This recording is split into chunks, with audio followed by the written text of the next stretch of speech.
welcome back to the Freelancer's Tea Break, the short and sweet podcast you can enjoy as a freelancer whilst you're making a cuppa. And this week I wanted to talk about following up. Now, this is a topic that I have touched on recently in my membership, and it's something that I was thinking about recently when I was following up with some clients about how we seem to think that following up, or not all of us, but lots of us think that following up has to be this big formal process. And I had definitely got in my head about it because I had a few to follow up with, to the point where I had to ask one of my members of my team to come just have like a 15-minute body doubling session so I would actually sit down and do it. And whilst doing it, it reminded me that actually following up with does not have to be this big, scary, formal thing. And I made a note of some of the ways that I was doing it so that I could share it with you if you're feeling like you have had a discovery call with somebody, or you've had an interaction with somebody and you don't know how to follow up and you don't want it to feel really icky or pushy. So I've written some notes about some of the ways that I did that. So first of all, I don't sit there on email and send lots of emails because that's just not my style. It's also not how a lot of my clients communicate with me. So I kind of did a mixture of dropping a message just saying, "Hi, how you doing?" For some of them, if I'd seen something that was relevant, I would drop a message and say, "I saw this and I was thinking of you." For others, it would be like, "Just checking in.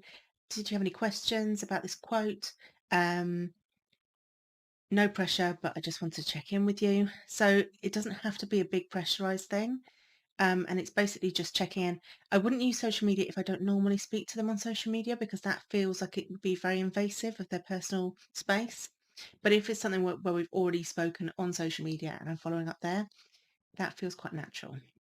So yeah, you can check in with something you might have seen or a follow up or something that you might have mentioned on the call that you follow up and say, "Oh, I just saw this update. I thought they might be interesting." Um, you don't always have to explicitly say as well, "I'm just following up about our previous conversation." Quite often, just a nudge to remind them that you're there is enough for them to go, "Oh, thank you. And I've just realized I really need to come back to you on this or that."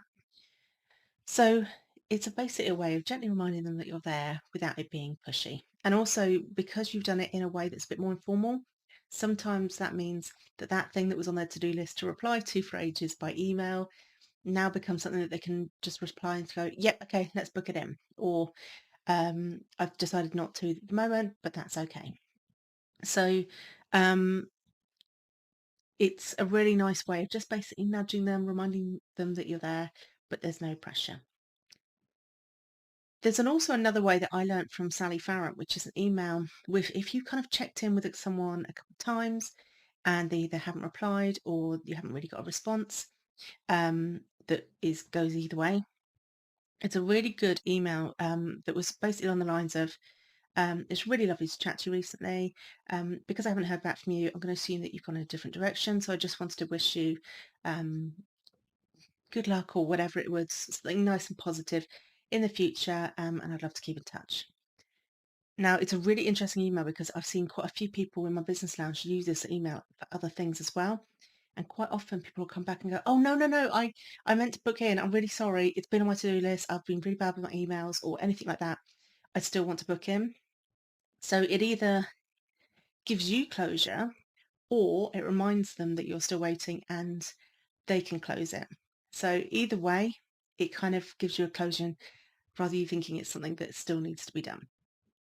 So just to recap with that, with checking in with people, you can do it in a nice informal way. You can drop them a message and it can just be, "I saw something that made me think of you," or "Just want to see if you had any questions."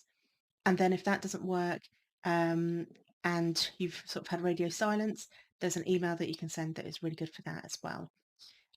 If you're struggling with how to deal with these kind of tricky situations, I have a whole bundle of email templates and message templates in my Tricky Clients toolkit, which is full of email templates from everything from how to raise your prices, how to chase payments, how to deal with scope creep, how to deal with what other ones are in there? There's so many different things that we touch on as freelancers. Oh, how to deal with people who want mates rates or brain pickers. and also how to deal with things like clients not communicating with you, or negative feedback, or sometimes when there's an issue with your values clashing and things like that. So I would highly recommend having a look at that. I will pop the details in the description. Otherwise, I hope you have a wonderful freelance week.